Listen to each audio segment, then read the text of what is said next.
Hello and welcome back to channel one sun guys. मेरा नाम है आशीष गायकवाड़ और स्वागत है आप सभी का फिर से एक बार हमारे यूट्यूब चैनल पे। तो आज का ये वीडियो बड़ा ही हेल्पफुल, बड़ा ही इंफॉर्मेटिव रहने वाला है, क्योंकि इस वीडियो में हम बात करने वाले हैं कम्युनिटी हेल्थ ऑफिसर इस वैकेंसी के बारे में। महाराष्ट्र में सीएचओ की वैकेंसीज आ चुकी है, तो इस वीडियो में हम इसके ही बारे में डिस्कस करने वाले हैं।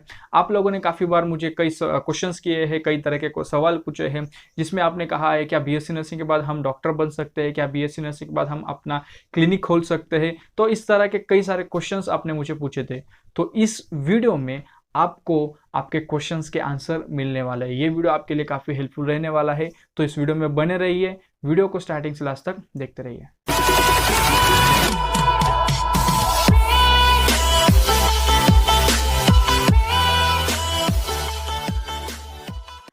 Welcome back to channel one guys. तो हम इस वीडियो में बात कर रहे हैं कम्युनिटी हेल्थ ऑफिसर। जी हाँ दोस्तों, आपने सही सुना, सीएचओ। महाराष्ट्र में हाल ही में सीएचओ के वैकेंसीज आ चुके हैं, जिसमें आप फॉर्म फिलअप कर सकते हैं। अगर आप महाराष्ट्र से हो तो इस वीडियो को ध्यान से देखिए। तो सबसे पहले देखते हैं, जब आप एज अ सीएचओ होते हैं, मतलब सीएचओ एग्जैक्टली सीएचओ क्या है, इसके बाद आपको काम क्या करना होगा या फिर इसका फंक्शन क्या करना होगा। जब आप CHO as a CHO post होते हो तो आपको पब्लिक हेल्थ फंक्शंस आपको परफॉर्म करने होते हैं, कुछ एम्बुलेटरी केयर परफॉर्म करने होते हैं, और आपको लीडरशिप वहाँ पर आपका जो मैनेजमेंट होता है या फिर जो हेल्थ एंड वेलनेस सेंटर है या फिर सब सेंटर है, वहाँ पर आपको आपके लीडरशिप मैनेजमेंट फंक्शंस भी परफॉर्म करने होते हैं। दोस्तों, ये जो प्रोग्राम है नेशनल हेल्थ मिशन के अंडर 6 to 8 मंथ्स का ये प्रोग्राम है, और जिसके तहत after completing this certificate programme आप सक्सेसफुली जब कंप्लीट करते हो तो आपको एमएचएस थ्रू, जो महाराष्ट्र की यूनिवर्सिटी है, उसके थ्रू आपको एक सर्टिफिकेशन मिलता है, जिसके तहत आप कम्युनिटी में गवर्नमेंट सेक्टर के under as a community health officer आपको पोस्ट किया जाता है। तो इसको अप्लाई कैसे करें, इसका एडमिशन प्रोसेस कैसा है, इस सर्टिफिकेट कोर्स को आप किस तरह से एडमिशन कर सकते हैं। तो सबसे पहले देखते हैं एलिजिबिलिटी क्राइटेरिया। तो दोस्तों, अगर आपने बीएससी नर्सिंग पास आउट किया है, मतलब ग्रेजुएशन इन बीएससी नर्सिंग, या फिर बीएससी नर्सिंग का आपका ग्रेजुएशन है, कंप्लीट है, सेकंड आप बीएएमएस हो, आयुर्वेदिक स्टूडेंट्स भी यहाँ पर अप्लाई कर सकते हैं, एंड इवन थर्ड आप अगर यूनानी से हो, मतलब बीयूएमएस, तो आप भी यहाँ पर अप्लाई कर सकते हो। Firstly BSc nursing, BAMS and BUMS, अगर आप इन तीन में से किसी भी तीन में से एक कोर्स आपने कंप्लीट किया है सक्सेसफुली, अगर आप रजिस्टर्ड हो बीएएमएस, बीयूएमएस, बीएससी नर्सिंग के बाद अगर आपका रजिस्ट्रेशन है, तब जाकर आप ये फॉर्म फिलअप कर सकते हैं, एप्लीकेशन फिलअप कर सकते हैं। तो ये हुआ eligibility criteria. Second thing is age criteria. तो यहाँ पर अगर आप ओपन कैटेगरी से हो तो ओपन कैटेगरी के लिए 38 ईयर्स का एज लिमिट है, एंड रिजर्व कैटेगरी के लिए 43 ईयर्स का क्राइटेरिया है। सेकेंड थिंग, एडमिशन प्रोसेस या फिर इस फॉर्म को या फिर इस वैकेंसी में एप्लीकेशन किस तरह से करें। सबसे पहले आपको एक एप्लीकेशन फॉर्म मिलता है, उस एप्लीकेशन फॉर्म को आपको फिलअप करना होता है। एप्लीकेशन फॉर्म के साथ कुछ फोटो कॉपीज आपको, जो इसेंशियल डॉक्यूमेंट्स है, जैसे आपके जो first second third fourth year के जो आपके मार्कशीट्स होते हैं, इवन आपका डिग्री सर्टिफिकेट, पासिंग सर्टिफिकेट, वो, और आपके 10th और 10+2 के जो मार्कशीट्स होते हैं, उनके सर्टिफिकेट्स होते हैं, उन चीज़ों के, उन सभी सर्टिफिकेट्स के, उन सभी इसेंशियल डॉक्यूमेंट्स के आपको फोटो कॉपीज, मतलब एक सेट चाहिए, एक जेरोक्स कॉपी का सेट चाहिए, जो आपका खुद का सेल्फ अटेस्टेड होना चाहिए, और उसके साथ आपको 2 कलर पासपोर्ट साइज फोटोज उसके एप्लीकेशन फॉर्म के साथ आपको फिलअप करने हैं, और वो फॉर्म आपको डीडीएचएस ऑफिस पे सबमिट करना है। इस सबमिशन में 2 ऑप्शन होते हैं, एक तो आप डायरेक्टली जहाँ पर मतलब बाय हैंड सबमिट कर सकते हो उस ऑफिस में जाकर, एंड सेकेंडली आप स्पीड पोस्ट भी कर सकते हैं। लेकिन मेरे ख्याल से, अगर मैं ओपिनियन दूं मेरा, तो यहाँ पर आप खुद जाकर अगर सबमिट करो तो वो काफ़ी अच्छी बात रहेगी। तो फॉर्म फिलअप करने की ये सिंपल प्रोसेस है, ये सभी डॉक्यूमेंट्स आपको लगेंगे, इस तरह से आपको फॉर्म फिलअप करने हैं। सेकेंड थिंग, उसके बाद जब आप फॉर्म फिलअप करते हो तो आपका शॉर्ट लिस्ट होता है, मतलब आपके जो जितने भी लोग फॉर्म फिलअप करते हैं उन सभी के नाम शॉर्ट लिस्ट किया जाता है। मतलब क्या आपका फॉर्म एलिजिबल, मतलब क्या आप इस एग्जाम में या फिर इस सर्टिफिकेट कोर्स, इस प्रोग्राम में पार्टिसिपेट करने के लिए एलिजिबल हो या नहीं। तो वो सभी एलिजिबिलिटी चीज़ें, ये सभी बातें एलिजिबिलिटी क्राइटेरिया, मतलब शॉर्ट लिस्ट किए जाते हैं, आप सभी के नाम शॉर्ट लिस्ट किए जाते हैं। अगर आपके फॉर्म में कुछ चीज़ें हैं, मतलब कुछ मिस्टेक है, या फिर अगर आप रिजेक्ट हो जाते हो तो उस शॉर्टलिस्ट में आपको इन एलिजिबल किया जाता है। लेकिन अगर आपने फॉर्म सही तरीके से भर दिया है, सभी चीज़ें इसेंशियल जो बातें हैं, सभी सर्टिफिकेशन, सभी रजिस्ट्रेशंस और जो भी डॉक्यूमेंट्स है वो सब कुछ अगर वेरीफाइड है, तो वो सभी चीज़ें आपको ध्यान में रखकर वेरीफाई किए जाते हैं और आपको एलिजिबिलिटी मिल जाती है। तो फर्स्ट थिंग, जब आप फॉर्म फिलअप करते हो उसके बाद आपकी शॉर्टलिस्टिंग होती है। शॉर्टलिस्टिंग होने के बाद आपका एलिजिबिलिटी, मतलब अगर आप एलिजिबल हो या नहीं, वो सभी चीज़ें आपको बताया जाता है।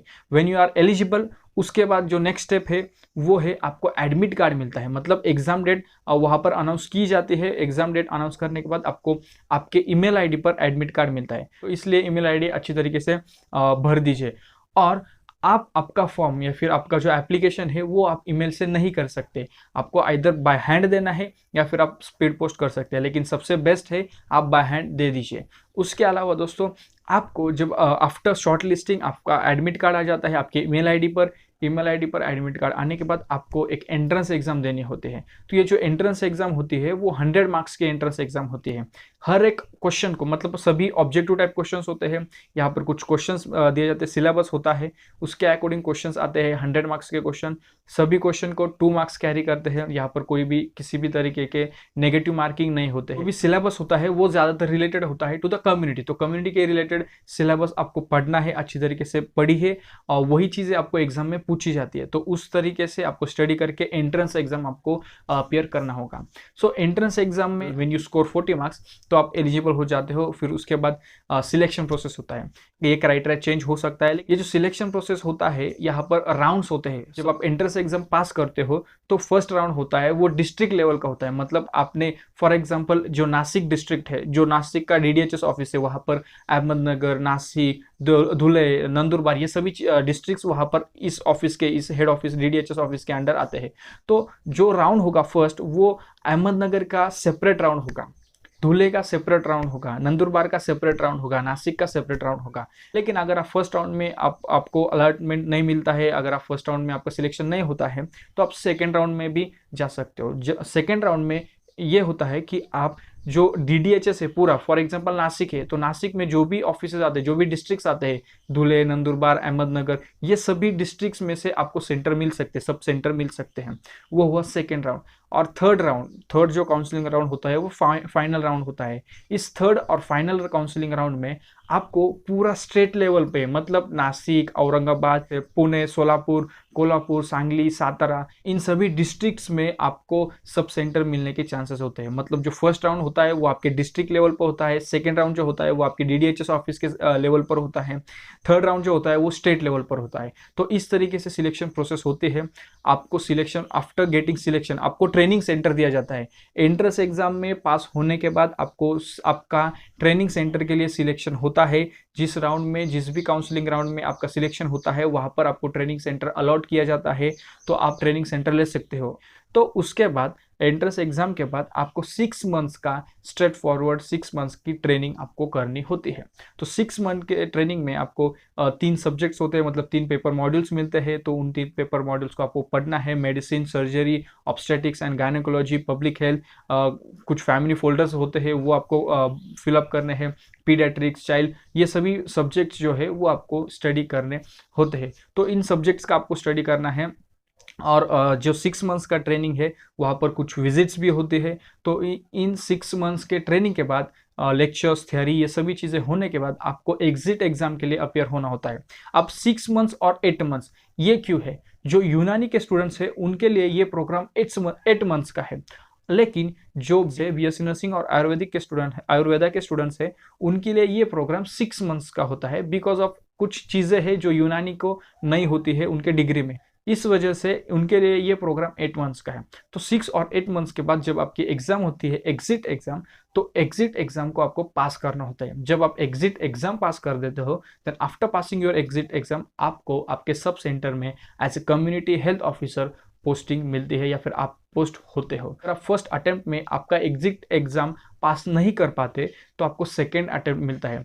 लेकिन आपको जो एग्जिट एग्जाम है वो बस उसको पास करने के लिए बस 2 ही अटेम्प्ट्स मिलते हैं। अगर 2 अटेम्प्ट में आपने पास नहीं किया तो फिर से आपको फॉर्म फिलअप करना होगा और फिर से वो सभी चीज़ें आपको ट्रेनिंग लेके सभी वो चीज़ें फॉलो करनी होगी। तो दोस्तों सबसे पहले चीज़ आती है कि आपको एप्लीकेशन फॉर्म फिलअप करना है। लास्ट टाइम 2019 में ये एप्लीकेशन आए थे, वैकेंसीज आए थे। इस बार 2020 में आए हैं। तो 2020 18 जुलाई 2020, 18 जुलाई 2020, तो ये लास्ट डेट है फॉर्म फिलअप करने की। तो जल्द से जल्द इस फॉर्म को फिलअप करिए। अगर आपने बीएससी नर्सिंग पास किया है, बीएएमएस पास किया है, बीयूएमएस पास किया है, तो जल्द से जल्द ये फॉर्म फिलअप करिए। और काफ़ी लोग मुझे पूछ रहे थे बीएससी नर्सिंग के बाद क्या हम डॉक्टर बन सकते हैं, हमारा क्लिनिक खोल सकते हैं। तो ये जो कोर्स है, अगर ये कोर्स आप करते हो तो आप एज अ डॉक्टर, आपका mid level health provider, as a mid level health provider या फिर डॉक्टर, आप आपके सब सेंटर में वर्क करते हो। कम्युनिटी हेल्थ ऑफिसर की पोस्ट आपको मिलती है। आपको स्टाफ नर्स जैसी ड्यूटी करने की कोई ज़रूरत नहीं है। मतलब जिस तरीके से मॉर्निंग, इवनिंग, नाइट ये ड्यूटी होती है ना, तो वो ड्यूटी आपको करने की कोई ज़रूरत नहीं होती। Even if you are from BSc nursing, you will be called as a doctor, you will be referred as a doctor. So जो भी आपके स्टाफ्स होगा वो सभी आपको doctors as a doctor refer करेंगे। आपकी जो भी ट्रेनिज होगी आपके साथ में, वो सभी आपको एज अ डॉक्टर रेफर करेंगे। तो ये चीज़ आपके लिए काफ़ी हेल्पफुल रहने वाली, ये चीज़ आपके लिए काफ़ी अच्छी बात होने वाली है। तो if you are a BSc nursing student, specially BSc nursing student, then you must apply for this post. BAMS भी अप्लाई कर सकते हैं और बीयूएमएस भी अप्लाई कर सकते हैं। तो अगर आपको फॉर्म फिलअप करना है तो आपको मुझे इंस्टाग्राम पर फॉलो करना होगा, मेरे फेसबुक पेज पर लाइक करना होगा। वहां पर मैं आपको फॉर्म अवेलेबल कर दूंगा और कौन से प्लेस पर, कौन से डिस्ट्रिक्ट में कितने वैकेंसीज अवेलेबल है, वो सभी डिटेल्स वहां पर मैं आपको फेसबुक या फिर इंस्टाग्राम पर दे दूंगा। अगर आप मुझे इंस्टाग्राम पर फॉलो करोगे, वहां पर मुझसे फॉर्म मांगोगे, मैं आपको वहां पर अवेलेबल करवा दूंगा। फेसबुक की और इंस्टाग्राम की लिंक आपको स्क्रीन पर डिस्प्ले हो रही है, वहां से उस पेज पर, उस अकाउंट पर, उस इंस्टाग्राम हैंडल पर आप मुझे पूछते हो तो वहां पर आपको डिटेल्स मिल जाएंगे। तो दोस्तों उम्मीद करता हूं इस वीडियो से आपको हेल्प हुई होगी। अगर आपको कम्युनिटी हेल्थ ऑफिसर के बारे में कुछ और जानकारी चाहिए, इसके सैलरी के बारे में, ट्रेनिंग पीरियड में क्या होता है, क्या सीखा जाता है, सब्जेक्ट्स होते हैं, जर्नल्स क्या होते हैं, विजिट्स कैसे होते हैं, इसके बारे में अगर आपको जानकारी चाहिए तो आप मुझे कमेंट बॉक्स में कमेंट करके बोल सकते हैं। अगर आपको इसके बारे में और वीडियोस चाहिए तो आप मुझे वो चीज़ भी कमेंट बॉक्स में कमेंट करके बता सकते हैं। इवन आपको कुछ अगर इसके बारे में ट्रेनिंग चाहिए या फिर इसके बारे में आपको क्लासेस चाहिए तो वो भी आप मुझे इस वीडियो के कमेंट बॉक्स में कमेंट करके बता सकते हैं। तो मिलते हैं किसी और वीडियो में किसी और टॉपिक के साथ। तब तक के लिए शालोम, शांति और सलाम। Bye bye. Hold me close till I get up. Time is barely on our side. I don't wanna waste what's left. The storms we chase are leading us.